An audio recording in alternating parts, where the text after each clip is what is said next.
시간이 되었습니다. 자리에서 다 일어나셔서 임내송 찬양 부르심으로 주일 예배 드리겠습니다.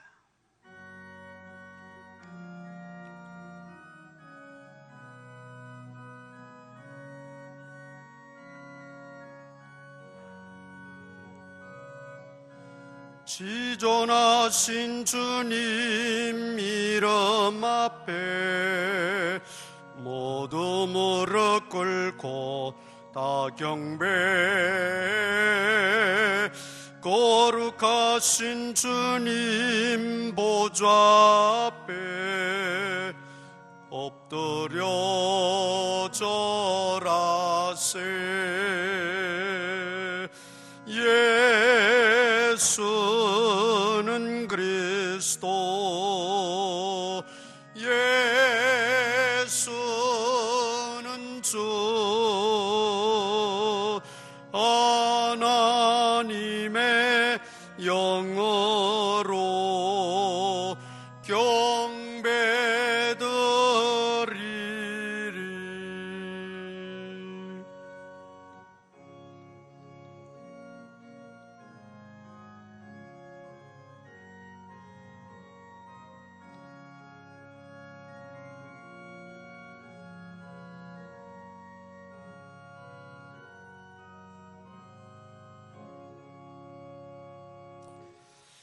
여러 가지 사건 사고들이 빈번하게 우리 주변에서 일어나며 또 여러 가지 복잡다단한 소식들이 몰려오는 세파 가운데서 한 주간도 저희들을 지키시고 보살펴 주셨다가 거룩하고 복된 날 주님 전에 나와 예배하게 하시니 감사합니다. 우리에게 믿음 주시고 건강 주시고 또 하나님을 사랑하는 마음을 주셔서 오늘도 거룩한 예배 드릴 때에 영과 진리로 드리는 복된 시간, 복된 하루가 되어지게 하여 주옵소서. 예배 시종을 주님께 의탁하오며 예수님 이름으로 기도드리옵나이다. 아멘. 전능하사 천지를 만드신 하나님 아버지를 내가 믿사오며 그 외아들 우리 주 예수 그리스도를 믿사오니 이는 성령으로 잉태하사 동정녀 마리아에게 나시고 본디오 빌라도에게 고난을 받으사 십자가에 못 박혀 죽으시고 장사한 지 사흘 만에 죽은 자 가운데서 다시 살아나시며 하늘에 오르사 전능하신 하나님 우편에 앉아 계시다가 저리로서 산자와 죽은 자를 심판하러 오시리라. 성령을 믿사오며 거룩한 공회와 성도가 서로 교통하는 것과 죄를 사하여 주시는 것과 몸이 다시 사는 것과 영원히 사는 것을 믿사옵나이다. 아멘. 공동고백문 낭독합니다. 주님, 이 시간 주님 앞에 나와 예배하게 하시니 감사합니다. 지난 주간의 허물과 죄를 용서하여 주시었고 이제는 마음으로 새롭게 변화를 받아 하나님의 뜻대로 살겠습니다. 내가 알아야 할 것을 알게 하시고 내가 사랑해야 할 것을 사랑하게 하시며 주님을 가장 기쁘시게 하는 일을 찬양하게 하시고 주님이 보시기에 값진 것을 가치 있게 생각하게 하시고 주님께 거슬리는 일을 미워하게 하소서. 내 눈에 보이는 대로 판단하지 않게 하시고 무지한 인간의 귀에 들리는 대로 말하지 말게 하시고 육신의 소욕대로 행하지 말고 성령의 소욕대로 살게 하옵소서. 아멘.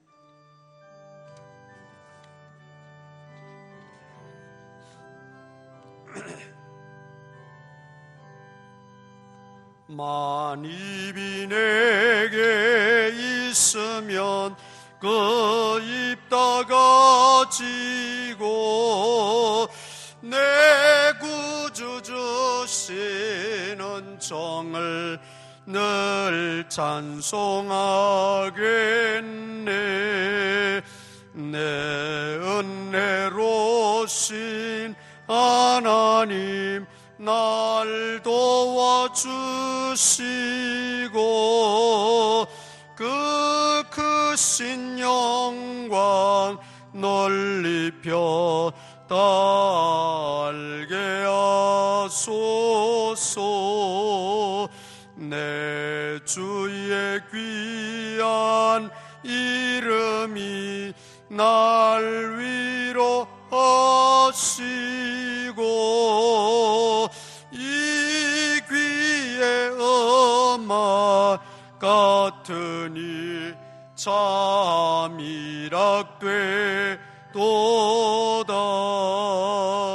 내 죄의 권세 깨뜨려 그 결박 푸시고 이 추한 마음을 피로써 고정케 하셨네. 아멘.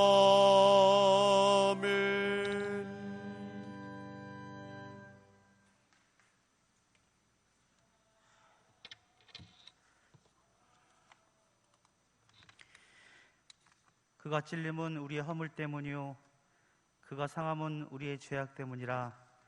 그가 징계를 받음으로 우리는 평화를 누리고 그가 채찍에 맞음으로 우리는 나음을 받았도다. 우리 모두의 죄악을 예수님께 담당시키시고 상함을 받게 하시고 질고를 당하게 하시기까지 우리를 사랑하신 하나님, 예수님으로 말미암아 많은 사람을 의롭게 하시니 그 은혜를 감사합니다. 그러나 양같이 그릇 행하여 구원의 은혜를 쉽게 잊어버리고 하나님께서 기뻐하시는 뜻대로 살아가지 못하는 우리를 용서하여 주옵소서. 교만한 자를 물리치시고 겸손한 자에게 은혜를 주시는 하나님, 오늘은 예루살렘으로 입성하시는 예수님을 종려나무 가지를 흔들며 호산나 호산나 외치며 왕으로 맞아 영접하였던 종려 주간입니다. 이 주간에 좋은 소식을 전하며 평화를 공포하며 복된 소식을 가져오신 예수님을 기쁜 마음으로 영접하는 시간 되게 하여 주옵소서. 코로나 사태로 인하여 마음 놓고 다니지 못하며 소상공인들이 타격을 입어 경제가 원활히 돌아가지 않는 등 사회 전반적인 분위기가 좋지 않습니다.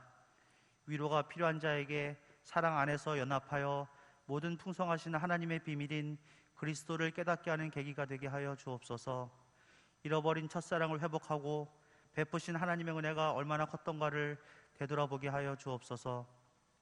자유의 기회가 다시 주어진다면 모든 순간을 소중히 여기며 다시는 범사에 감사를 잃어버리지 않고 살게 하여 주옵소서. 지역 재개발이 진행되고 있습니다. 모든 협상 과정에서 하나님께서 친히 주관하여 주셔서 모든 과정이 은혜 가운데 순조롭게 하여 주옵소서. 환우들의 고충을 아쉬움에 모든 질병으로부터 벗어나게 하시며 하나님께 더욱 감사로 제사드리게 하여 주옵소서. 속히 이 긴 터널을 통과하여 한 자리 한 시간에 동일한 예배의 감격을 누리게 하여 주옵소서. 목사님을 통해 말씀을 사모하며 하나님의 음성을 듣는 시간 되게 하여 주옵소서. 성령님의 감동으로 하나님을 만나고 예수님을 영접하는 시간 되게 하여 주옵소서. 우리의 죄를 대속하기 위해 자기의 영혼을 버려 범죄자 중 하나로 헤아림을 받은 예수님의 이름으로 기도드립니다. 아멘.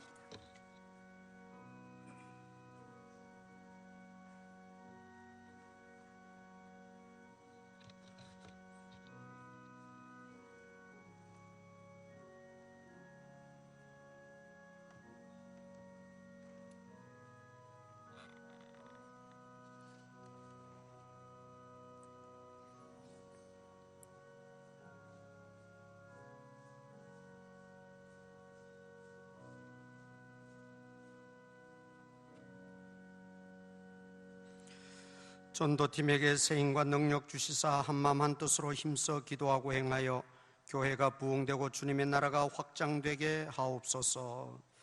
아버지 하나님, 주님 앞에 나올 때 빈손으로 나오지 아니하고 정성껏 예물을 준비하여 이 시간 주님 앞에 드리오니 기쁘게 받아 주옵소서. 우리의 중심을 보시고 사랑하는 성도님들 가정과 직장과 생업에 늘 주님이 주인이 되어주시고 주권자가 되어주시고 다스려 주셔서 힘들고 어려울 때를 만났지만 하나님께서 함께 하시면 능치 못함이 없다는 것을 믿고 하나님을 신뢰함으로 부족함 없는 삶을 살아갈 수 있도록 하나님 이 모양 저 모양으로 다 채워 주시옵소서. 하나님께 범사에 감사하는 그 믿음을 도하여 주시고 모든 것이 하나님의 것임을 고백할 수 있는 은혜를 도하여 주시옵소서. 예수님 이름으로 기도드리옵나이다. 아멘. 전도서 3장 11절입니다. 전도서 3장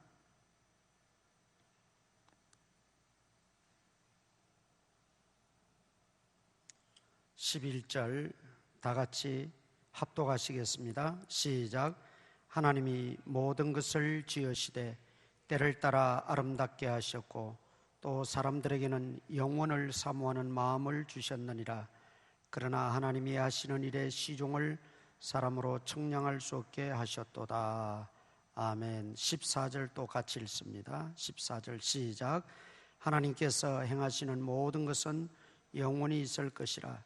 그 위에 더할 수도 없고 그것에서 덜할 수도 없나니 하나님이 이같이 행하심은 사람들이 그의 앞에서 경외하게 하려 하심인 줄을 내가 알았도다. 아멘. 전도서 1장 1절 보겠습니다. 전도서 1장 1절 다윗의 아들 예루살렘 왕 전도자의 말씀이라. 솔로몬을 가리키죠. 잠언, 전도서, 아가서는 솔로몬 왕이 지은 작품입니다. 전도서라고 해서 전도나 선교에 관한 책이 아닙니다. 이 전도서를 노래 중에 노래 또는 지혜 중에 지혜 또는 말씀 중에 말씀, 우리가 그렇게 요약을 해본다면 전도서는 지혜의 말씀을 우리에게 전달해 주기 위해서 기록했다, 그런 의미입니다. 그러면 이 솔로몬이 전반부 인생과 후반부 인생이 있는데 전반부 인생에서는 그가 시작은 하나님으로 말미암았고 하나님께 기도함으로 시작했다가 점점 세속화되어져서 하나님을 멀리하게 됩니다. 그러다가 노년기에 비로소 하나님을 다시 발견하는 눈이 열려서 이 전도서를 썼는데, 이 전도서의 시작은 어떻게 하고 있습니까? 2절 보세요. 1장 2절. 전도자가 이르되 헛되고 헛되며 헛되고 헛되니 모든 것이 헛되도다. 모든 것이 헛되도다. 우리가 이 구절만 보면 염세주의적인 것 같고 비관주의적인 것 같고 허무주의 인생 철학인 것 같습니다. 그런데 3절에 가서 보면 1장 3절에 해 아래서 수고하는 모든 수고가 헛되다 그랬어요. 해 아래서. 솔로몬이 헛되고 헛되다고 하는 것은 해 아래에서의 모든 것이 헛되고 헛되다, 그 말이죠. 이 해 아래라고 하는 것은 해 위가 있다는 것을 의미하죠. 해 아래의 삶은 이 세상의 삶이라면 해 위에서의 삶은 하나님 나라에서의 삶을 의미하는 것입니다. 그래서 해 아래에서 사람이 수고하고 애쓰는 모든 것이 다 헛되고 헛되다. 이 말은 하나님 없이 사는 인생, 하나님과 무관한 삶을 사는 삶, 믿음으로 행하지 않는 모든 삶, 그것이 헛되고 헛되다, 그런 뜻입니다. 그러나 우리가 하나님과 함께하고 동행하고 또 하나님을 경외하며 살아가는 그 삶은 결코 헛되지 않다 하는 것을 역설적으로 말씀하고 있는 내용이 이 전도서의 내용입니다. 자, 그런 측면에서 우리가 이 전도서를 바라보면 좀 쉽게 이해가 될 줄 압니다. 솔로몬은 이 세상에서 가장 많은 부귀영화를 누렸던 인물이지요. 그 이전에도 그 이후에도 솔로몬만큼 화려하고 또 부귀영화를 누렸던 인물이 없다고 할 정도로 솔로몬은 이 땅에서 부족한 것 하나도 없이 다 얻었고 다 이루었고 다 누려봤던 사람이에요. 만일 솔로몬이 아닌 다른 사람이 헛되니 해 아래서 수고하는 인생의 모든 것이 다 헛되다, 그러면 이 좀 신뢰감이 안 갈 거예요. 그러나 솔로몬은 다 얻어봤고 다 이루었고 또 다 가져봤고 다 누려봤던 인물이기 때문에 그런 인물이 이렇게 말할 때는 의미가 있는 말이라는 거죠. 그냥 하는 말이 아니라는 거죠. 또 그냥 흘려보낼 말이 아니라는 거죠.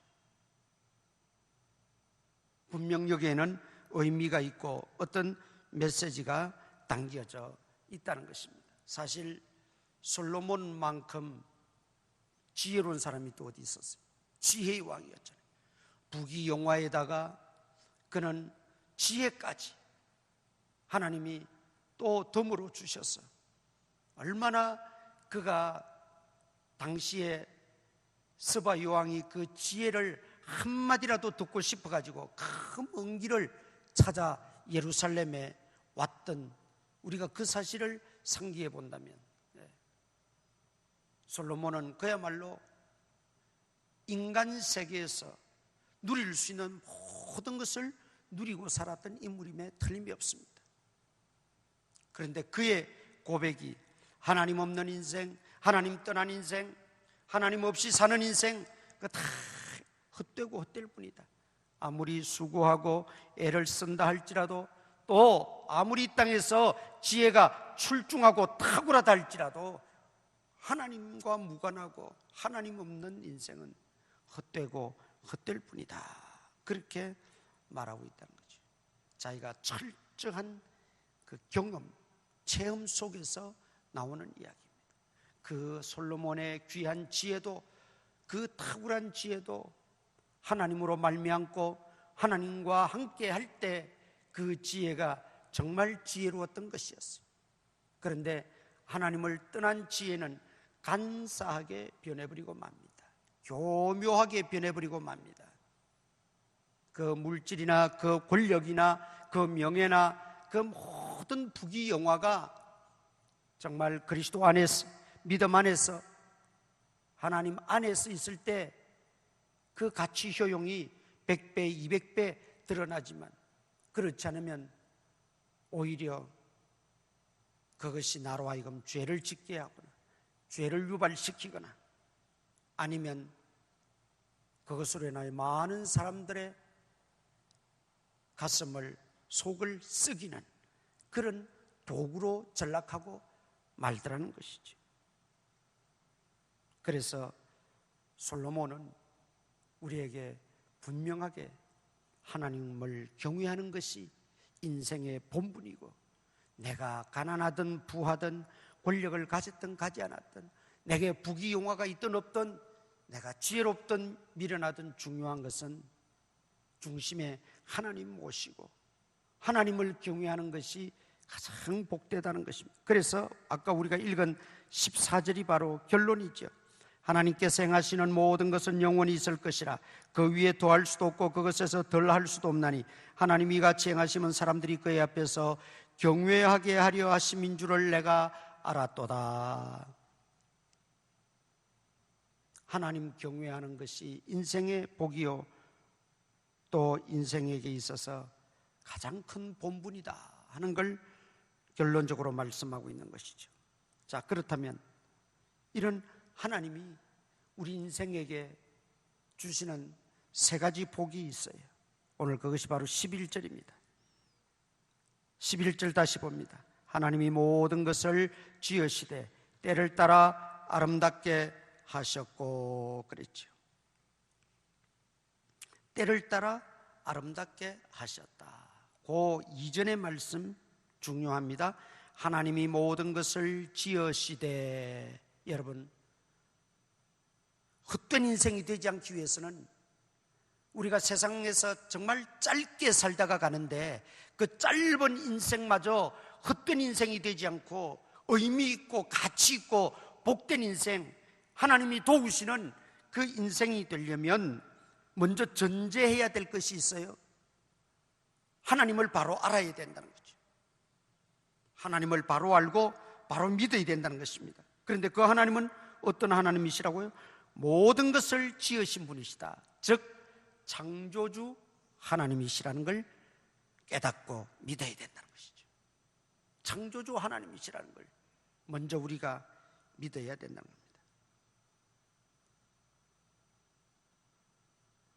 창세기 1장 1절에서도 태초에 하나님이 천지를 창조하시니라. 요한복음 1장 1절에서도 태초에 말씀이 계시니라. 이 말씀이 하나님과 함께 계셨고 이 말씀이 곧 하나님이시라. 천지 만물을 창조하신 창조주 하나님으로 우리가 바로 알고 바로 믿을 때 그 인생은 어떤 인생이 되지 않는다. 솔로몬은 처음에는 하나님을 그렇게 알고 믿었어요. 그런데 점점 부귀영화가 쌓이고 온갖 부족한 것 없이 지내다 보니까 하나님을 멀리하게 되고 하나님을 점점 피하게 되고 그러다 보니 자기에게 여전히 지혜가 있었고 자기에게 여전히 부귀영화가 있었고 자기에게 여전히 권력은 있었지만 결코 그것이 기쁨을 주지 못하고 만족을 주지 못했더라는 거죠. 오히려 그 물질의 노예가 되고 오히려 그 권력에 사로잡혀서 권력의 노예가 되는 주객이 전도되어 버리는 이런 인생이 되더라는 거죠. 그러나 하나님을 창조주 하나님으로 믿고 모시고 그 하나님을 경외하는 자에게는 여러분 주객이 전도되어지는 것이 아니라 확실해집니다. 물질이 아무리 부유해도 그 물질의 노예가 되고 그 물질에 내가 사로잡혀 산다면 그것은 오히려 없는 이만큼 못하지. 그것이 권력이든 명예든 그 무엇이든 말이죠. 하나님을 떠나버리니까 하나님을 진정한 주인으로 모시지 않고 하나님을 창조주 하나님으로 그리고 이 모든 우주 만물의 통치자 하나님으로 모시지 않고 살게 되니까 나타나는 현상은 주객이 전도되어 버립니다. 돈이 주인이 되고 돈이 신이 되어버리는 거예요. 나는 그 밑에 노예가 되어버리는 거예요. 여러분, 이것은 분명한 사실이에요. 솔로몬은 다 누려봤고 아까 말씀드린 것처럼 다 가져보았기 때문에 그것을 뼈저리게 경험했던 겁니다. 그래서 우리는 전제되어야 될 중요한 것이 있어요. 정말 하나님의 도우심을 바라고 하나님의 복을 우리가 추구한다면 하나님이 천지 만물을 지으신 창조주시오 지금도 살아계셔서 이 모든 만물과 그 가운데 우리 인생들을 주관하고 다스리는 통치자 하나님이시라는 걸 우리가 결코 잊어서는 안 돼요. 그리고 그 하나님이 어떻게 하셨다 그랬습니까? 여기 보니까 때를 따라 아름답게 하셨고 때를 따라 아름답게 지으셨고 아름답게 하셨다. 창조주 하나님이. 창세기 보면 하나님이 하루하루 그날그날에 우주 만물을 다 창조하시고 뭐라고 그랬지요? 보시기에 좋았더라 그랬어요. 아름다웠다는 거예요. 하나님 보시기에 좋았더라, 아름다웠다 그랬어요. 그런데 여섯째 날 사람을 창조하시고 나서는 그게 한마디가 더 붙어요. 보시기에 좋기는 좋았는데 어떻게 좋았더라 그랬어요? 심히 좋았더라 그랬어요. 아름답게 우리를 지으셨어요. 세상 모든 만물을 하나님은 다 아름답게 지으셨어요. 그 가운데 만물의 영장, 창조의 클라이맥스 아니겠어요? 인생이, 인간이 창조의 꽃, 이 인간을 지으시고는 보시기에 심히 좋았더라. 하나님이 크게 기뻐하시고 만족해 하셨다는 말입니다. 그러니까 여러분, 우리 자화상을 내가 매기고 나를 내가 볼 때에 하나님은 나를 가장 아름답게 지으시고 귀하게 여기시고 보배롭게 여기시는데, 내가 나를 부정적으로 판단하고 부정적으로 여기고 부정적으로 생각하고 부정적으로 살고 그래서는 안 돼요. 그거는 창조의 원리에 어긋나는 것입니다. 하나님은 나를 심히 아름답게, 두고 보기에도 아까울 정도로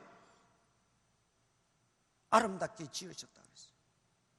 그래서 우리 그리스도인들, 하나님의 자녀들은 이 부정적인 자화상은 던져버려야 돼요. 지금 내 형편이 어떻든지, 내 삶의 모습이 어떻든지 상관없이 하나님은 나를 처음 지으시고 이 땅에 보내시고 또 이곳에서 믿음 생활할 수 있도록 하셨을 때는 아름답게 나를 지으셨고 아름답게 보내셨다 이 말이죠. 그 사실을 잊어서는 안 돼요.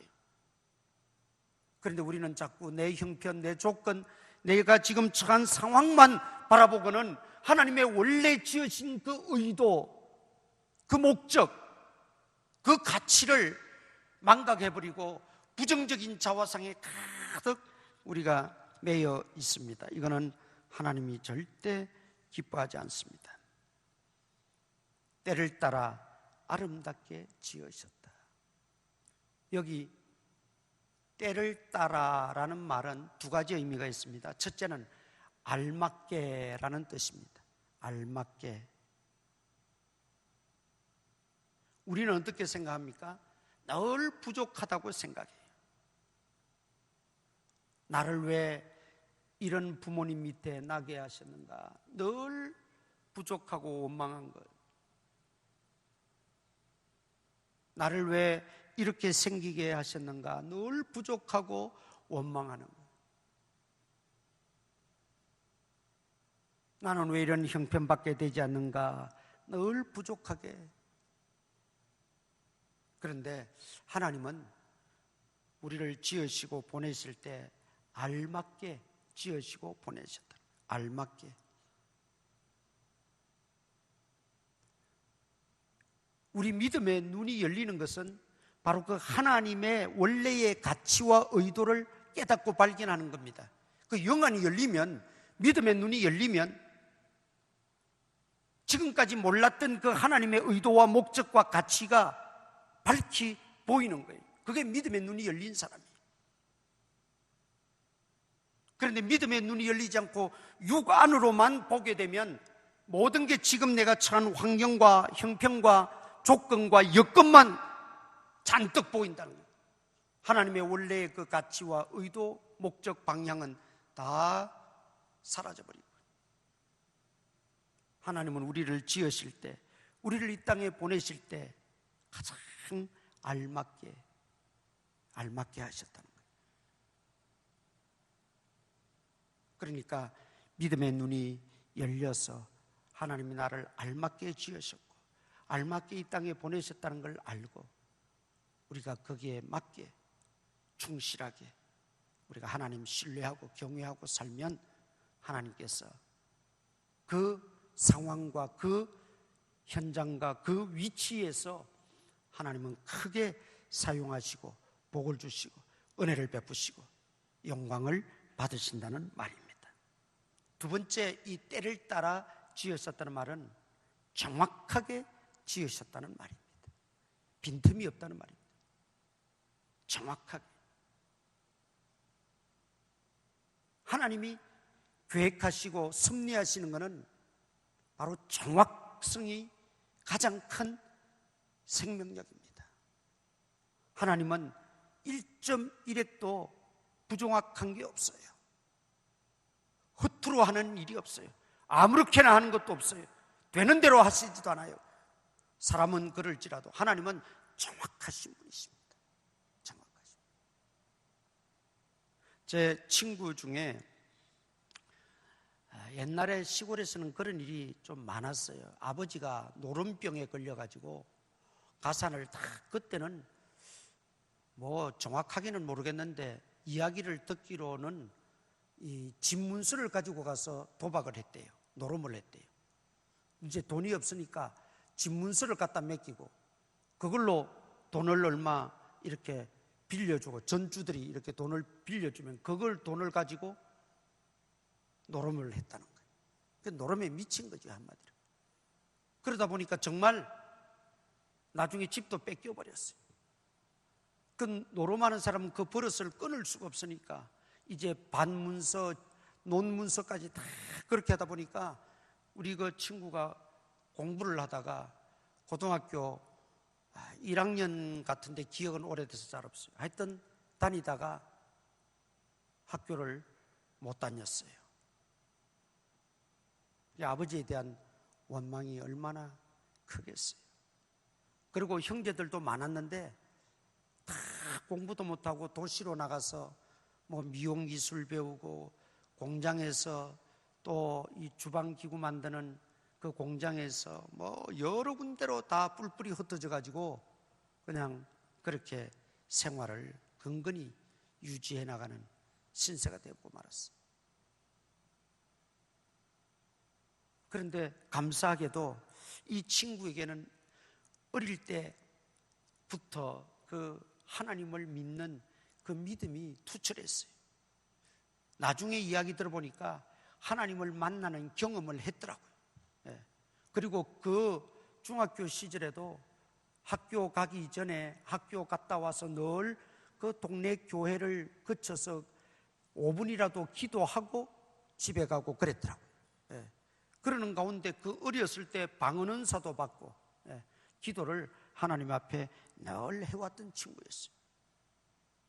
그러니 그런 상황 속에서도 크게 흔들리지 않고 나중에 학교를 그만두고 그 친구도 시내로 나와가지고 안 해본 일이 없어요. 공장에 다니는 일부터 안 해본 일이 없어요. 그 구두 닦으시는 분들이 자리를 하나 이렇게 마련해 놓고 각 사무실에 가서 이렇게 구두를 받아와가지고 그분들은 그냥 계속 일하고 받아와가지고 구두를 닦아가지고 다시 또 사무실에 갖다 주고 돈을 받고 있는데 소위 말하는 사장님은 그걸 일일이 다 다닐 수 없고 닦기 바쁘니까 얘를 이제 고용해가지고 그 일을 하는 거예요. 사무실마다 다니면서 구두를 다 거두오면 그것도 닦으면 같이 또 자기도 닦기도 하고 해가지고 또 다시 다 갖다 주고 온갖 일을 다 했어요. 뭐 신문 돌리는 거는 말할 것도 없고. 그런데도 그 가슴에 불이 붙어서 그가 내가 공부를 계속 해야 되겠다. 그래서 검정고시를 치고 신학대학에 들어갔어요. 그리고 목사가 됐어요. 그리고 항상 만날 때마다 자기는 제대로 된 가정에서 자라지도 못했고 제대로 된 공부도 제때 못하고 내가 어떻게 하나님 앞에 이렇게 쓰임받을 수 있으려나, 그게 늘 저한테도 하는 소리고 가슴에 맺힌 이야기였어요. 그 야간을, 대학도 낮에는 돈을 벌어야 되니까 야간 대학을 신학교를 했어요. 그리고는 목사가 됐는데, 목사가 되기 전에 첫 교육전도사가 됐는데 목사님이 부르더니만 자네가 맡을 반은 좀 특별한 반인데, 그러면서 설명을 쭉 해주시는데 그 목사님의 설명을 듣고 너무나 놀라고 충격을 받았대요. 그 반은 어떤 반이냐면 중학교에서 퇴학한 학생들, 고등학교에서 자퇴하거나 퇴학한 학생들, 또 가정 형편이 여의치 못해서 진학을 못해서 그렇다고 교회 중고등부에는 들어가지 못하고 그냥 따로 이렇게 모이는 그런 반이었어요. 그게 그 나이는 중고등부 아이들하고 또래하고 똑같은데 이게 이제 생활하는 환경이 학교 다니지 않는 공장을 다니든 뭐 신문팔이를 하든 뭘 하든 그런 아이들만 모아놓은 그 반이었어요. 그러니 이 친구가 얼마나 충격을 받았냐면 지금까지 자기가 그렇게 살아왔거든요. 자기 모습을 보는 것 같은 거예요. 그 시대, 그 시절에 자기가 그렇게 지내왔거든. 그런데 사역의 첫 발걸음이 그런 아이들을 맡아서 사역을 하게 될 줄은 어떻게 알았겠어요? 지금까지 왜 하나님 나를 이렇게 어렵게만 하고 힘들게만 하고 왜 나에게는 좀 더 좋은 조건과 가정 여건과 좀 공부할 수 있는 좋은 형편과 그런 사람들 만나지 못하게 하고 이렇게 힘들게만 어렵게만 나를 코너로 몰아가십니까? 기도하면서도 늘 그랬는데 첫 사역 상대자들이 그런 아이들이었어요. 그러면서 목사님에게 목사님 아무 걱정하지 마십시오. 이 애들은 바로 하나님이 나에게 맡겨주신 애들입니다. 내가 이 애들 전문가입니다. 전공입니다. 그랬더니 목사님이 깜짝 놀라는 거예요. 아니 그게 무슨 소린가? 그러면서 과거의 자기 이야기를 쭉 목사님에게 다 들려주었어요. 그랬더니 목사님도 내가 이 반을 만들면서 6개월 동안을 필요한 교역자, 필요한 지도자를 붙여달라고 기도했는데 나는 그게 당신인 줄 몰랐다. 하나님이 예비하신 자리고. 거기서 얼마나 그 심리와 그 어떤 아이들의 형편을 너무나 잘 이해하겠죠. 자기가 똑같이 그렇게 자랐고 그렇게 살아왔으니까. 그러면서 하나님은 정확하시다는 거예요. 하나님은 알맞게 지으시다. 조금도 하나님은 빈틈이 없으시다는 거예요. 지금 내가 하나님의 그 계획과 하나님의 그 섭리를 깨닫지 못할 뿐이지 하나님의 그 방향과 하나님의 그 원래 의도를 내가 볼 수 없는 것 뿐이지 하나님이 하신 일은 알맞게 정확하게 우리를 이끌어 가신다는 것이죠. 그래서 우리는 불평할 이유가 없어요. 원망할 것도 없어요. 좀 힘들고 어려워도 하나님께서 알맞게 지으셨고 정확하게 하나님 나를 지으셨기 때문에 우리가 그 하나님을 끝까지 신뢰하고 경외하고 하나님 의지하게 되면 하나님께서는 반드시 그 하나님의 계획하신 대로 나타내신 거예요. 세 번째, 하나님은 우리에게 영혼을 사모하는 마음을 주셨다. 본문에 그랬습니다. 본문 한번 보겠습니다. 11절 영혼을 사모하는 마음을 주셨느니라 그랬어요. 여러분, 이 영혼을 사모하는 마음을 우리에게 주셨다. 짐승은 그런 게 없어요. 우리가 짐승과 다른 점이 뭡니까? 영혼을 가졌다는 거예요. 짐승에는 영혼이 없어요. 영혼을 주셔서 영혼을 사모하는 마음을 우리에게 주셨다.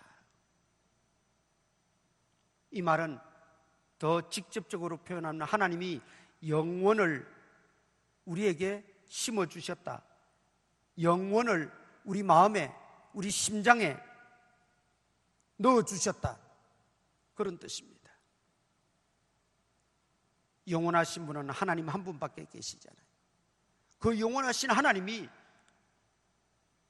만물의 영장인 우리 인생들에게 영혼을 심어주셨다. 그래서 사람은 하나님을 알든 모르든 종교심이라는 걸 다 가지고 있어요. 어느 민족, 어느 나라 가든지 그 민족이 미개한 민족이든 문명의 민족이든 다 공통적인 것은 뭐냐? 종교심을 가지고 있다는 거예요. 그래서 위급할 때 또는 정말 절실할 때는 신을 찾고 신을 의지하는 거예요. 그런데 그 신을 찾고 의지하는 것이 하나님을 모르다 보니까 엉뚱한 신을 찾고 엉뚱한 신을 의지하는 거지요. 이게 안타까운 것이죠. 그것이 하나님께로 향해야 되는데, 창조주 하나님께로 향해야 되는데, 살아계신 하나님께로 나아가 하나님을 경외함으로 나아가야 되는데, 하나님을 찾지 못하고 엉뚱한 신을 찾고 엉뚱한 신을 경외하는 게, 이게 이제 안타까운 일이에요. 그러나 그 속에 공통적인 건 뭡니까? 영혼을 사모하는 마음을 주셨다.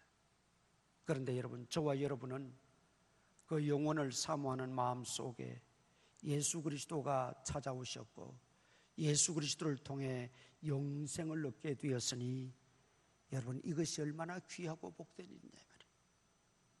예를 들어서 우리가 저 중국 산지족이나 또 오지 다른 나라의 그 아주 깊은 산골에 우리가 태어났더라면 우리는 자연히 하나님과는 거리가 먼 그 자연 신들을 섬기고 있을 거예요.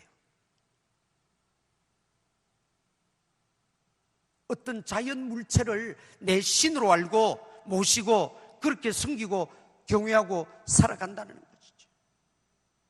그런데 하나님께서 우리를 사랑하셔서 복음을 우리에게 심어주시고 예수 그리스도를 우리에게 심어주시고 영생을 나에게 심어주셔서 참된 영생의 복을 누리게 했다는 것, 여러분, 이게 얼마나 큰 복인지 몰라요.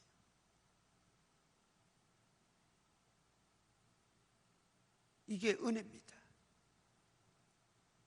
영혼을 사모하는 마음은 누구에게나 다 하나님이 주신 거예요. 인간이라면. 왜? 영혼을 주셨으니까.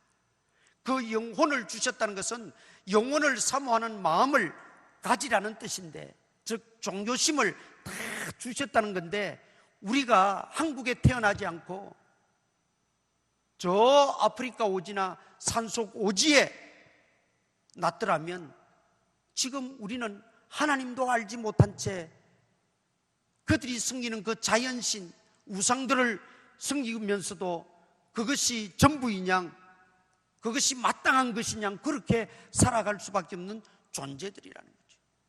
그런데 우리를 택하여 주시고 복음을 듣게 하시고 예수님을 우리 가운데 심어주셔서 이렇게 하나님의 자녀가 되고 영생을 얻게 되었다고 하는 것, 여러분, 이게 얼마나 큰 은혜요 큰 복인지 아십니까?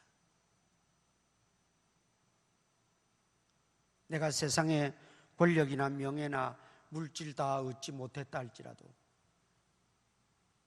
영원한 생명을 내가 누리며 산다는 것은 얼마나 값진 일인지를 알아야 됩니다. 그런데 세상살이에 우리가 염려와 세상살이에 빠져 살다 보니 점점 이 하나님 나라 영생에 대한 삶은 희미해지고 있습니다.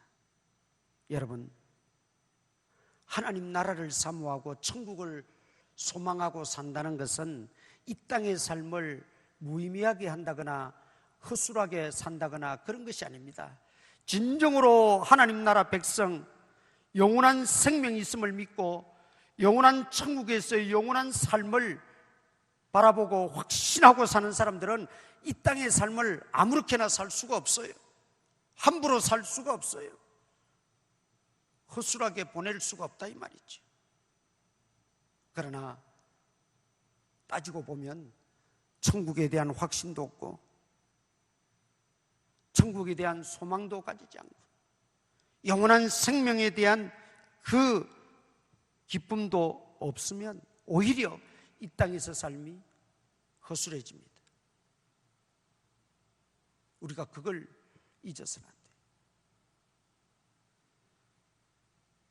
하나님이 우리에게 주신 이 복, 영원을 사모하는 마음, 즉 우리에게는 영생을 주셨다는 거예요.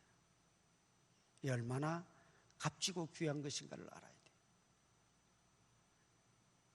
솔로몬은 다 누려봤다 그랬지요. 다 누려보고 다 가져보고 다 이루어 보았는데도 영생을 잃어버리면 그 모든 것들이 다 이 땅에서, 해 아래에서 끝나버리는 거죠. 그러니 얼마나 그게 헛되고 헛될 뿐입니까? 그런데 영생은 그게 아니에요. 하나님 나라에서 영원한 생명을 주님과 함께 복락을 누리며 살아가게 되는 것이니 이게 얼마나 가치 있고 귀하다는 걸 하나님이 우리에게 주시는 가장 큰 복임을 깨달았던 거죠. 우리가 이 영생의 기쁨을 이 땅에서도 만끽하면서 지낼 수 있기를 바랍니다. 그리고 마지막으로 그러나 11절 봅니다. 그러나 하나님이 하시는 일의 시종을 사람으로 측량할 수 없게 하셨도다. 처음과 나중을 사람으로 측량할 수 없게 하셨도다. 인간의 유한성을 말하는 겁니다. 하나님은 영원하고 무한대하신 분이십니다. 그러나 인간은 유한한 존재라는 걸 밝히는 말씀이죠.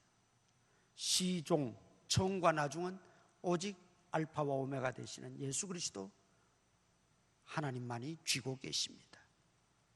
우주 만물의 처음과 나중, 우리 인간 역사의 처음과 나중, 우리 인간 생명에 날 때가 있고 죽을 때도 있고 이 모든 것을 하나님이 홀로 주관하고 계십니다. 왜? 하나님은 무한대하신 분이고 영원하신 분이고 전능하신 분인데 그러나 우리는 그것을 알 수 없다. 유한한 인생이라는 거예요. 알 수 없게 한 것도 축복입니다. 미래를 알 수 없게 한 것도 축복이에요. 내가 미래를 알면 더 경건하게 살 것 같지요? 내가 앞날을 훤히 다 알고 있다면 더 거룩하게 살 것 같지요? 결코 그렇지 않습니다. 하나님은 너무나 그것을 잘 아시기 때문에 우리 인간의 간사함과 연약함과 부족함을 하나님 너무나 잘 아시기 때문에 오히려 시종을 알게 해주면 더 경건하게 살고 더 거룩하게 살고 더 하나님 뜻대로 살고 더 믿음으로 살 것 같으면 하나님이 왜 알지 않게 하셨겠어요? 그런데 그렇지 않다는 거죠. 그러니까 하나님은 시종을 측량할 수 없겠다, 알 수 없겠다. 이게 오히려 우리 인생에게는 복이라는 거예요. 하나님이 행하시는 모든 일들을 하나님께 맡기고 나는 겸손하게 그 영원하신 하나님의 뜻에 순종하며 살아라, 그런 뜻입니다. 유한한 인생이기 때문에 하나님의 뜻에 다 맡기고 하나님이 행하신 일은 알맞고 정확하기 때문에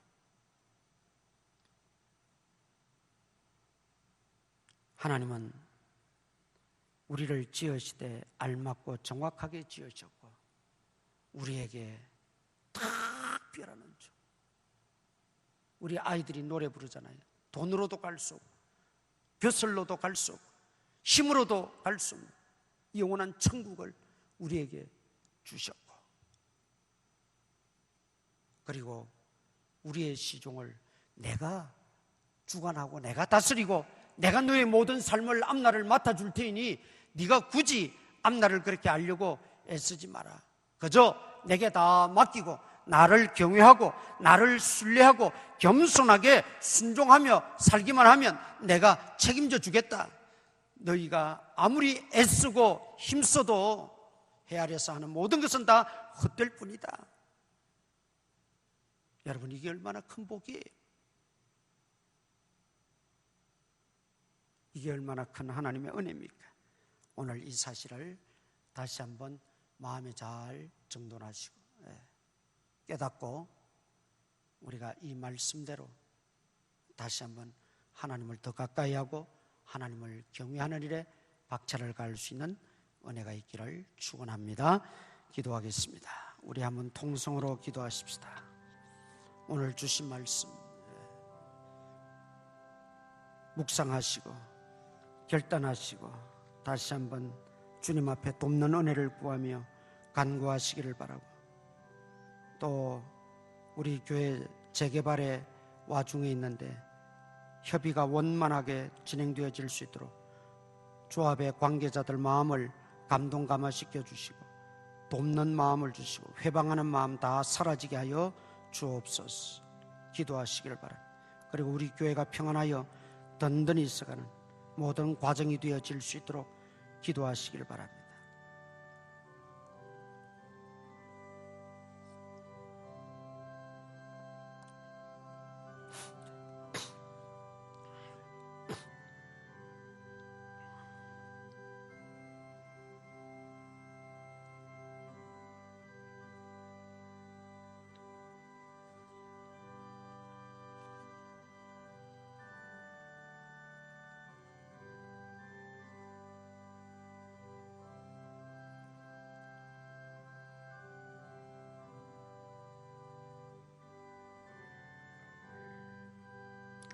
자비하신 하나님 아버지, 우리 인생에게 허락하신 하나님의 복이 너무나 크고 놀랍고 만입이 있어도 다 감사치 못하고 찬양치 못할 것뿐입니다. 하나님께서 우리를 적당하고 알맞고 정확하게 지으셨고 또 아름답게 지으셨고 특별히 우리에게 영원한 생명을 선물로 주신 것 너무나 감사합니다. 그리고 우리는 연약하고 유한한 존재이기에 모든 되어질 일들을 주님이 맡아 주관하시며 다스려 주신 것도 감사합니다. 이 은혜를 기억하고 우리의 삶이 좀 더 하나님 앞에 가까이 나가며 겸손하게 하나님을 경외할 수 있는 믿음의 사람들 되어지게 하여 주시옵소서. 또 한 주간 지내게 될 때 코로나 바이러스에 감염되지 않도록 우리 성도들과 온 식구들 지켜주시고 모든 감염원들을 차단하여 주시옵소서. 영육 간에 강건하게 각자 맡은 일들을 잘 감당해 나갈 수 있도록 은혜 위에 은혜를 도하여 주시옵소서. 예수님 이름으로 기도드리옵나이다. 아멘. 일어나셔서 인사 한번 나누십시다. 반갑습니다.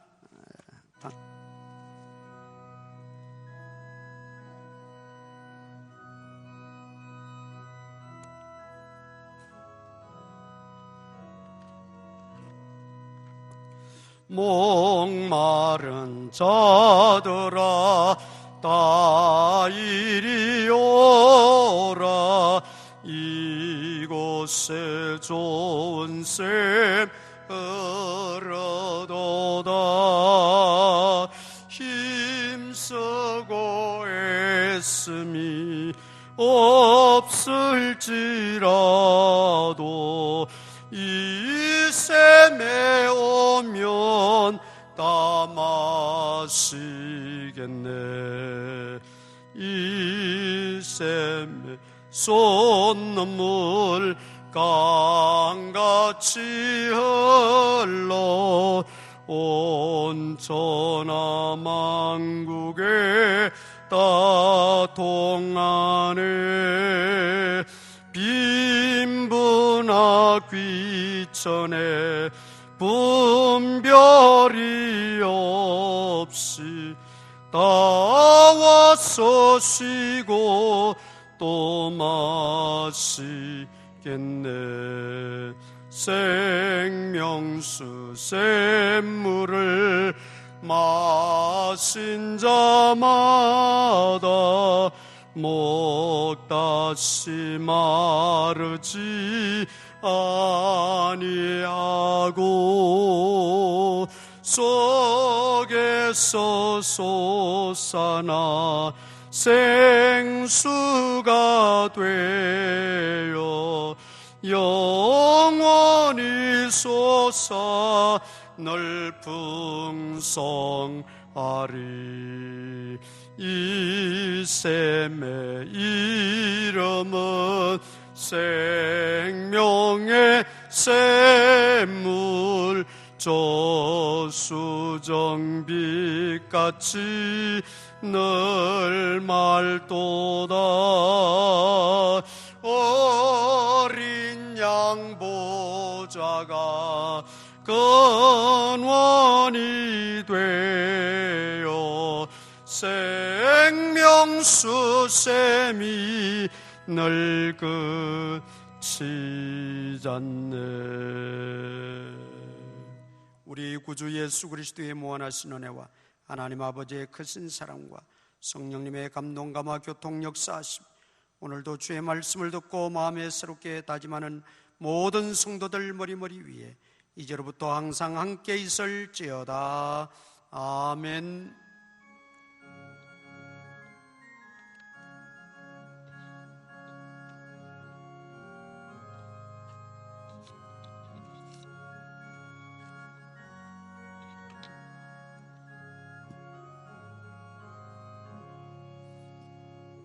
자리에 앉아 주시기 바랍니다. 우리 다음 주일은 부활주일입니다.